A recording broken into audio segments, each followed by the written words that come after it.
شریف میں باب فہد سے داخل ہوں تو سعودی حکومت نے قرآن کریم کی ایک آیت کا انتخاب کیا، لکھا ہے وہ آیت یہ ہے وَمَن يَعْمَلْ سُوءًا أَوْ يَظْلِمْ نَفْسَهُ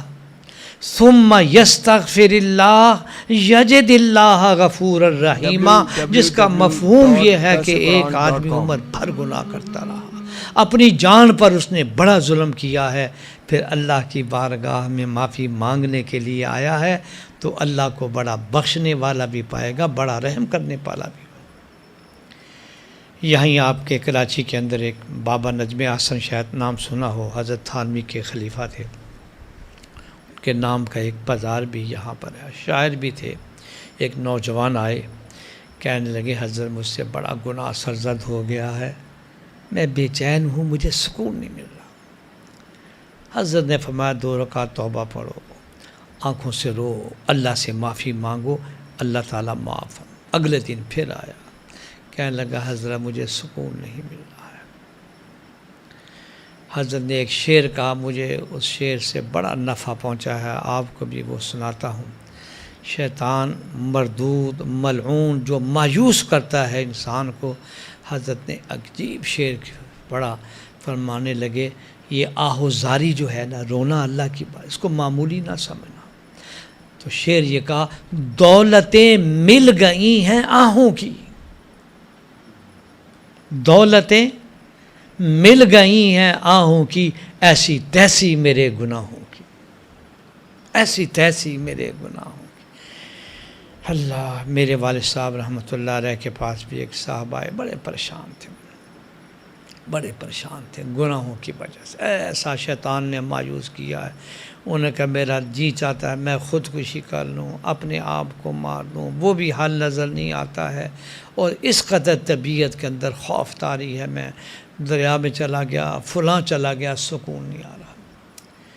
ابا جی رحمۃ اللہ علیہ نے کہا میری بات سنو، قرآن کریم 5واں پارہ ہے، آخری آیت ہے، وہ یہ ہے، حق جل شانہ فرماتے ہیں ما یفعل اللہ بعذابکم ان شکرتم و آمنتم وکان اللہ شاکرا علیما۔ کیا کرے گا اللہ تم کو عذاب دے کر؟ خداوند کریم کو عذاب دے کر تمہیں کو مزہ آتا ہے؟ یہ قرآن کہہ رہا ہے، ہمارا خالق، ہمارا مالک اور ہمارا رب، کیا کرے گا اللہ تم کو عذاب دے کر؟ خدا کو خدا تو مان لو، اس کے شکر گزار بندے بن لو، اللہ تو بڑا قدر کرنے والا ہے، سب کچھ جاننے والا ہے۔ میں ایمانداری سے عرض کرتا ہوں، خداوند کریم کو پانا ہو سچے دل سے، حضرت صلی اللہ علیہ وسلم کا یہ وظیفہ 2 رکعت نماز نفل توبہ پڑھیں، اور حدیث میں آتا ہے کہ ایک آنسو یا جمع کا سب لفظ ہے دموع، 3 آنسو نکال دو، اور پھر وہ آنسو اللہ کی بارگاہ میں توبہ کرو کہ یا اللہ بالغ ہونے سے لے کر آج تک مجھ سے جتنی غلطیاں اور گناہ سرزد ہوئے ہیں، اللہ جی میں معافی مانگتا ہوں، اور پھر اپنے گناہوں کا ذکر نہ کرو، بھول جاؤں گا۔ مولانا اکرم صاحب، حکیم اختر صاحب کا ایک تاریخی جملہ فرمانے لگے اے انسان تو غور کر، تو گناہوں کو یاد کرنے کے لیے آیا کہ اللہ کو یاد کرنے کے لیے آیا ہے جی؟ کیوں گناہوں کو یاد کر کے اپنے آپ کو تباہ و برباد کر رہا ہے؟ اللہ نے تو تجھے کہا تھا فذکرونی، اور تو صبح سے شام سے لے کر اپنے گناہوں کو یاد کر رہا ہے۔ حکیم الامت مجدد الملہ حضرت تھانوی رحمۃ اللہ علیہ سبحان اللہ فرمانے لگے ایک مٹھی بھر بارود جب پہاڑوں میں رکھتے ہیں، یہ سیمٹ والے ٹکڑے ٹکڑے کر دیتے ہیں اس کو، چھوٹا سا بارود، فرمایا جب ایک مٹھی بھر بارود میں یہ قوت ہے کہ پہاڑوں کو وہ ٹکڑے ٹکڑے کر دیتا ہے، تو کیا خداوند کریم کی وہ رحمت جو کائنات کے ذرے ذرے پر پھیلی ہوئی ہے، غیر محدود رحمت ہے، یہ ہمارے گناہوں کے بارودوں کو نہیں اڑا سکتی؟ میرے شیخ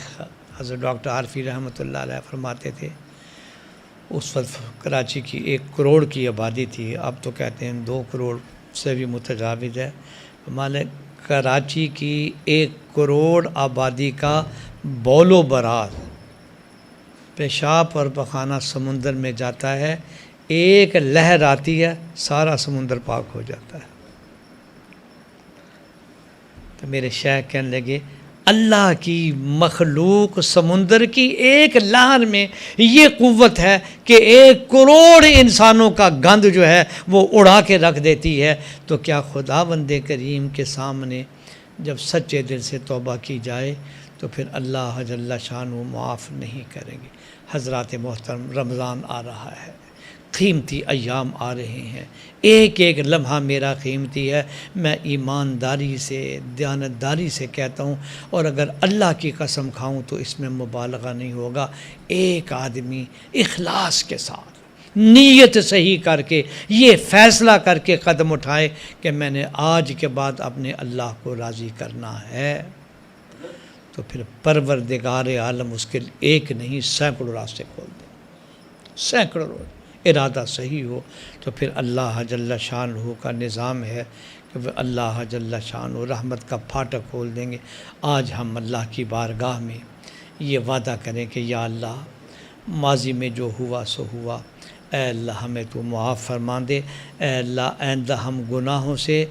بچنے کی کوشش کریں گے، اگر گناہ ہو جائیں گے تو یا اللہ پھر ہم معافی مانگیں گے۔ حضرت تھانوی رحمۃ اللہ علیہ کا ملفوظ ہے، فرمانے لگے توبہ اگر دل سے نہیں نکلتی تو زبان ہی چلاؤ، خام خواہ توبہ کو دشوار سمجھ لی ہے۔ پھر فرمانے لگے کہ دیکھو توبہ کرنے میں کوئی پھاوڑے تو نہیں چلانے پڑتے، آئے میں توبہ کرتے رہو، اس سے اللہ کی محبت بڑھے گی، تعلق مع اللہ بڑھے گا، خداوند کریم کا قرب نصیب ہوگا۔ حضرات محترم، اللہ مجھے بھی اور آپ کو بھی سچی صحیح توبہ کرنے کی توفیق عطا فرمائے۔ یہی واحد ذریعہ ہے اللہ کو راضی کرنے کا، یہی ذریعہ ہے جناب رسول اللہ صلی اللہ علیہ وسلم نے بیان فرمایا، یہی ذریعہ ہے جو قرآن نے بار بار فرمایا۔ 19واں پارہ آخری رکوع ہے، آپ تلاوت کر لیجئے، دیکھیں اللہ فرماتے ہیں مجھے چاہتے ہو، میری رحمت چاہتے ہو، تو فرمایا لولا تستغفرون اللہ، کلمہ لولا ترغیب کے، تمہیں کیا ہو گیا، تم کیوں نہیں اللہ سے معافی مانگ لیتے ہو، لعلکم ترحمون، تاکہ اللہ تم پر رحم فرمائے۔ یا اللہ ہمیں سچی توبہ کی توفیق عطا فرما۔ سبحان ربک رب العزت عما یصفون وسلام علی المرسلین والحمد للہ رب العالمین۔